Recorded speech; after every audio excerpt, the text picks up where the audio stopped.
सुप्रभात छात्रों, मैं संतोष वत्स आपके समक्ष हिंदी व्याकरण का एक प्रकरण लेकर आपके समक्ष हूँ। आपका जो 11वीं कक्षा का प्रकरण है पत्रकारिता,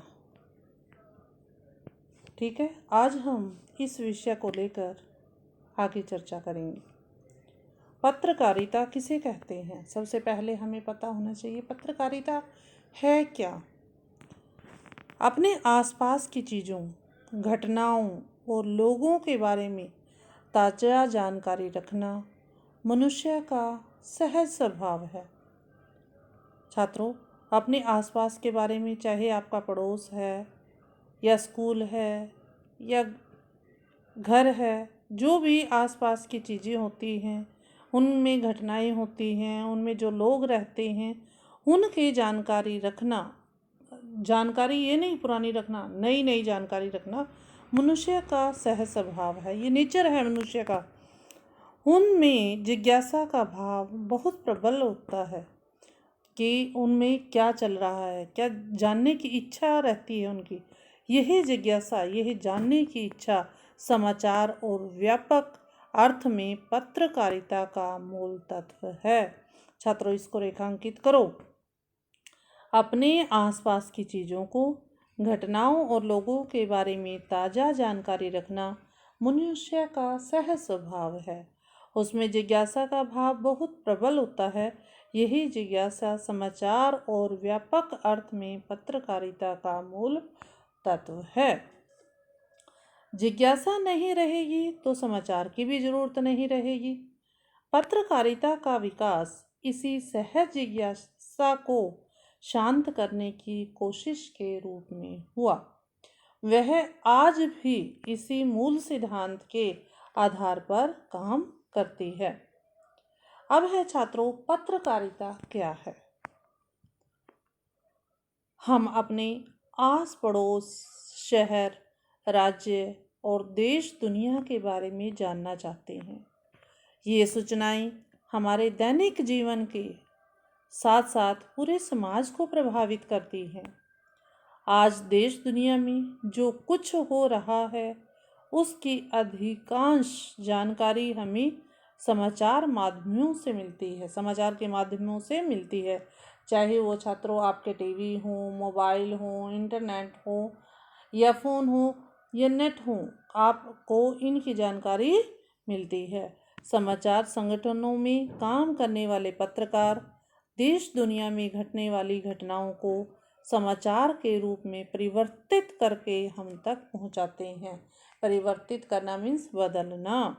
इसके लिए वे रोज सूचनाओं का संकलन करते हैं। संकलन करना मीन्स सूचनाएं इकट्ठी करना और उन्हें समाचार के प्रारूप में ढालकर, समाचार के ढांचे में ढालकर प्रस्तुत करते हैं। प्रारूप क्या होता है? फॉर्मेट। इस पूरी प्रक्रिया को ही पत्रकारिता कहते हैं। अब छात्रों, प्रश्न आता है पत्रकारिता क्या है, तो आप क्या लिखोगे? बोलो। ये सारा जो है इसको आपको अंडरलाइन करना है और याद करना है। समाचार संगठनों में काम करने वाले पत्रकार देश दुनिया में, इसको रेखांकित करना है और लर्न करना है। घटने वाली घटनाओं को समाचार के रूप में परिवर्तित करके हम तक पहुंचाते हैं। इसके लिए वे रोज सूचनाओं को इकट्ठा करते हैं और उन्हें समाचार के प्रारूप में ढालकर प्रस्तुत करते हैं। इसी पूरी प्रक्रिया को ही पत्रकारिता कहते हैं। छात्रों, आगे है समाचार की कुछ परिभाषाएं। प्रेरक और उत्तेजित कर देने वाली हर सूचना समाचार है। ठीक है छात्रों, समाचार हम किसको बोलेंगे? प्रेरक और उत्तेजित कर देने वाली हर सूचना क्या है? समाचार है। इसको भी आप याद रखोगे कि समाचार क्या है। आपको क्या लिखना है? प्रेरक और उत्तेजित करने वाली हर सूचना समाचार है। आगे देखिए, समय पर दी जाने वाली हर सूचना समाचार का रूप धारण कर लेती है। ये नहीं है जो अभी अभी चला हुआ है, मान लो कोरोना का चला हुआ है, अगर कोरोना की हमें अपडेट कहीं से मिलती है तो वो नया है, वो ही समाचार है। ठीक है, किसी घटना की रिपोर्ट ही समाचार है। समाचार जल्दी में लिखा गया इतिहास है। समाचार क्या है छात्रों? अब देखिए, समाचार माध्यम कुछ लोगों के लिए नहीं बल्कि अपने हजारों लाखों पाठकों मीन्स पढ़ने वाले, श्रोताओं मीन्स सुनने वाले, दर्शकों के लिए काम करते हैं। दर्शक क्या होते हैं? देखने वालों के लिए काम करते हैं। स्वाभाविक है कि वे समाचार के रूप में उन्हीं घटनाओं, मुद्दों और समस्याओं को चुनते हैं जिन्हें जानने में अधिक से अधिक लोगों की रुचि होती है। जिस समय जैसा कि अब सिर्फ समाचार पत्रों में या समाचार चैनलों में सिर्फ कोरोना कोरोना कोरोना ही चारों तरफ नज़र आता है, ऐसे ही जिन्हें जानने में अधिक से अधिक लोगों की रुचि होती है, यहाँ हमारा आशय उस तरह के समाचारों से है जिनका किसी न किसी रूप में सार्वजनिक महत्व होता है। ऐसे समाचार अपने समय के विचार, घटना और समस्याओं के बारे में लिखे जाते हैं। ये समाचार ऐसी समसामयिक घटनाओं, समसामयिक मीन्स समाज में घटने वाली घटनाओं, समस्याओं और विचारों पर आधारित होते हैं। इसको रेखांकित करो छात्रों। जिन्हें जानने की अधिक से अधिक लोगों में दिलचस्पी होती है और जिनका अधिक से अधिक लोगों के जीवन पर प्रभाव भी पड़ता है। इसके बावजूद ऐसा कोई फार्मूला नहीं है छात्रों जिसके आधार पर यह कहा जाए कि यह घटना समाचार है और यह नहीं। पत्रकार और समाचार संगठन ही किसी भी समाचार के चयन, आकार और उसकी प्रस्तुति का निर्धारण करते हैं। यही कारण है कि समाचार पत्रों और समाचार चैनलों में समाचारों के चयन मीन्स चुनना और प्रस्तुति में इतना फर्क दिखाई देता है। प्रस्तुति मीन्स प्रेजेंटेशन। एक समाचार पत्र में एक समाचार मुख्य समाचार मीन्स लीड स्टोरी हो सकता है और किसी अन्य समाचार पत्र में वही समाचार भीतर के पृष्ठों पर कहीं एक कॉलम का समाचार हो सकता है। किसी घटना, समस्या और विचार में कुछ ऐसे तत्व होते हैं जिनके होने पर उसके समाचार बनने की संभावना बढ़ जाती है छात्रों। उन तत्वों को लेकर समाचार माध्यमों में एक आम सहमति है। इस चर्चा के उपरांत अब हम समाचार को इस तरह परिभाषित कर सकते हैं। समाचार की परिभाषा क्या हो गई छात्रों? देखिए, समाचार किसी भी ऐसी ताज़ा घटना, विचार या समस्या की रिपोर्ट है जिसमें अधिक से अधिक लोगों की रुचि हो और जिसका अधिक से अधिक लोगों पर प्रभाव पड़ रहा हो, ये समाचार है। आगे आते हैं छात्रों, समाचार के तत्व कौन से होते हैं? सामान्य तौर पर किसी भी घटना, विचार और समस्या से जब समाज में बड़े तबके का सरोकार हो तो हम यह कह सकते हैं कि समाचार बनने के योग्य है। लेकिन किसी घटना, विचार और समस्या के समाचार बनने की संभावना तब बढ़ जाती है जब उसमें निम्नलिखित में से कुछ, अधिकांश या सभी तत्व शामिल हो। देखिए, अब समाचार में कौन कौन से तत्व शामिल होने चाहिए छात्रों, ये सबसे इम्पोर्टेंट है। समाचार में नवीनता होनी चाहिए, निकटता होनी चाहिए, प्रभाव होना चाहिए छात्रों, जन रुचि होनी चाहिए जिसका समाज का इंटरेस्ट होना चाहिए, टकराव या संघर्ष होना चाहिए, महत्वपूर्ण लोग कौन हैं, उपयोगी जानकारियाँ, अनोखापन, पाठक वर्ग, नीतिगत ढांचा। अब हम सबसे पहले नवीनता की बात करते हैं छात्रों। नवीनता क्या है? समाचारों में नवीनता क्या होती है? नवीनता किसी भी घटना, विचार या समस्या के समाचार बनने के लिए बहुत जरूरी है। यह नया यानी ताज़ा हो कहा भी जाता है। अब न्यू है इसलिए न्यूज़ है, इसको रेखांकित कीजिए छात्रों।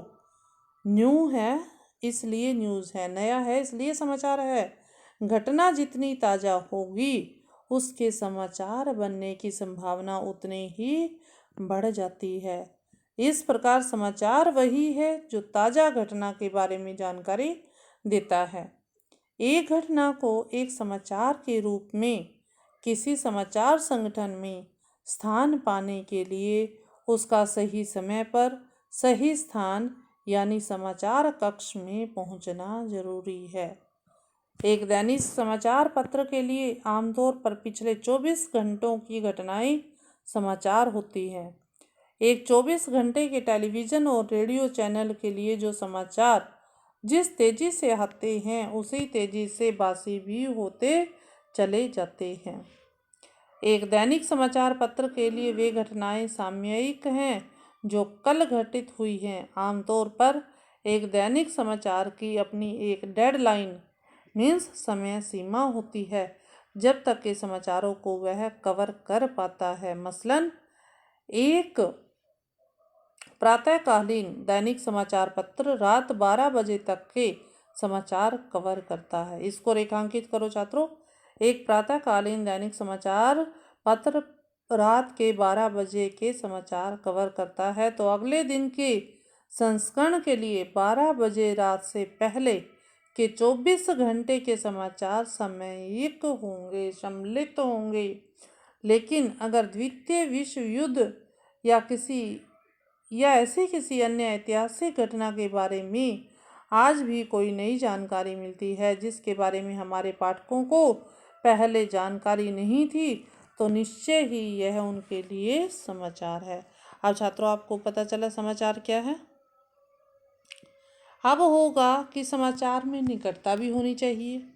किसी भी समाचार संगठन में किसी समाचार के महत्व का मूल्यांकन अर्थात उसे समाचार पत्र या बुलेटिन में शामिल किया जाएगा या नहीं इसका निर्धारण इस आधार पर किया जाता है कि वह घटना उसके कवरेज क्षेत्र और पाठक, श्रोता, दर्शक समूहों के कितने करीब हुई है। हर घटना का समाचारीय महत्व काफ़ी हद तक उसकी स्थानीयता से भी निर्धारित होता है। स्थानीयता मीन्स लोकलिटी। आगे है छात्रों प्रभाव। किसी घटना के प्रभाव से भी उसका समाचारीय महत्व निर्धारित होता है। किसी घटना की तीव्रता का अंदाजा इस बात से लगाया जाता है कि उससे कितने सारे लोग प्रभावित हुए हैं। तीसरा पॉइंट क्या था, प्रभाव, और ये जानना कि उस समाचार से कितने लोग प्रभावित हो रहे हैं या कितने बड़े भूभाग पर उसका असर हो रहा है। किसी घटना से जितने अधिक लोग प्रभावित होंगे उसके समाचार बनने की संभावना उतनी ही बढ़ जाएगी। इसको रेखांकित कीजिए छात्रों। कितने सारे लोग प्रभावित हो रहे हैं या कितने बड़े भूभाग पर उसका असर हो रहा है। किसी घटना से जितने अधिक लोग प्रभावित होंगे उससे समाचार बनने की संभावना उतनी ही बढ़ जाएगी। जाहिर है जिन घटनाओं का पाठकों के जीवन पर सीधा प्रभाव पड़ रहा हो उसके बारे में जानने की उसमें स्वाभाविक इच्छा होती है। जैसे सरकार के किसी निर्णय से अगर सिर्फ 100 लोगों को लाभ हो रहा है तो यह उतना बड़ा समाचार नहीं है जितना कि उससे लाभान्वित होने वाले लोगों की संख्या अगर 1 लाख हो। छात्रों आज हम इतना ही करेंगे।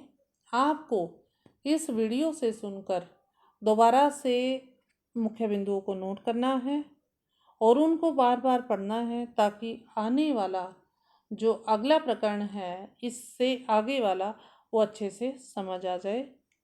धन्यवाद छात्रों, आपका दिन शुभ हो। इसी तरह काम करते रहिए और अपना जीवन सफल करते रहिए। धन्यवाद छात्रों।